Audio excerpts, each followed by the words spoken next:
What's up everyone, John from ARTV. It's time for a review of album number 7 by French electronic band M83. Primarily Anthony Gonzalez, but there are a lot of other members that have come and gone over the years. This is kind of like his pet project here, and it had been almost 5 years since the last commercially released album. He did do the Oblivion soundtrack in 2013, and Hurry Up We're Dreaming came out in 2011, just a widely successful record featuring smash singles like Midnight City, one of my favorite songs of all time. It's hard to deny the sax, the vocals, just everything about that track. The presence was so 80s, but at the same time with a modern twist. Just a phenomenal song, a complicated listen if you're listening to the entire record. It's a double album, there's a lot of concepts going on there, and it can be hard to listen to in one sitting. But as I gave it repeated listens, it definitely grew on me. Now with this new record, Junk, we got a couple of singles before the album came out. I wasn't a huge fan of the lead-off single,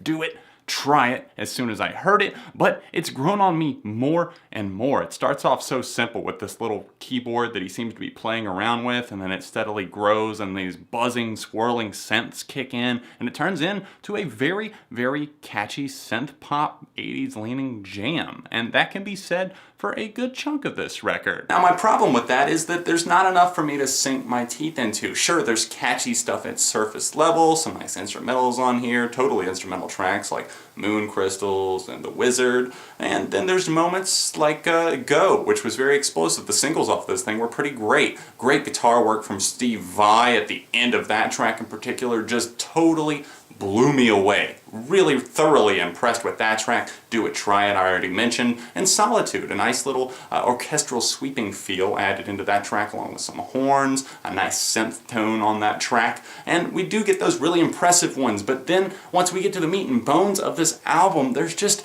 not that much there. It's like trying to set your sail and there's not really that much wind. You're slowly itching forward, but are we really getting anywhere throughout this 55-minute listen? Some of these songs are sung primarily in French, which does make sense considering this band's origin story, but at the same time, some of those tracks do get very, very repetitive, like Bibi the Dog showcasing early on just the problems that I probably would face with the album, just sitting through it time and time again. And just we get the tracks like Road Blaster, and it just showcases these kind of cheesy synth tones, and that's just kind of a recurring theme. I read reviews, at least the highlight of the review, the headline saying kind of cheesy stuff on this M83 record, and I was like, cheesy, I don't know if, I feel like that just wouldn't be a word to showcase it, but honestly I have to agree. I'm not doing like a big review or anything of this record just because there's not a ton to say. There's a lot here that I think is enjoyable at its core, but at the same time, does it merit repeated listens? Does it grip you like some of the stuff that I've heard in the past from M83, like Saturday Equals Youth and Hurry Up We're Dreaming?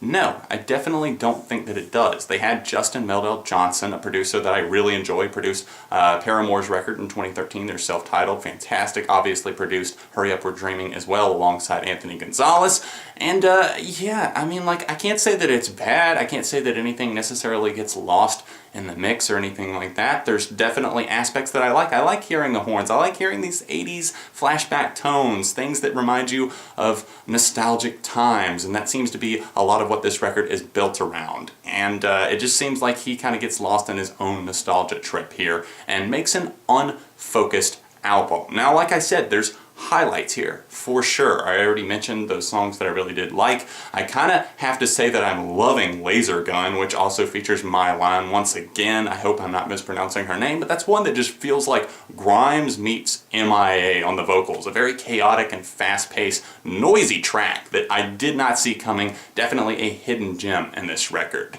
So, all the way from the start to its kind of hazy closer, Sunday Night 1987, just a weird ride overall. Here's how I'm going to sum up this record. The title makes sense to me. You know how you have a junk drawer and sometimes you'll go through it and you make everything fit back in there so that the drawer will shut again? That's kind of this record junk, to be honest. It seems like a lot of ideas, a lot of trips that he's been on in his mind, thrown together, packaged together, and he sealed it all in there and then just shut the door and walked away. Didn't think about it again. Honestly, it doesn't feel like a ton of attention was given to making some of these songs stand out, but then some of them really do. These are the ones that you come back to. These are the gems that you find whenever you clean out the junk drawer. So if that makes sense to you, you know exactly how I'm feeling about this record. A little bit disappointed, but at the same time, never considered myself a huge fan of M83, but I know that they can do better. Overall, feeling a 3 for junk. I'm so sorry about the switch to the shitty camera quality in the middle of this video, actually right near the beginning. I only got like a minute in before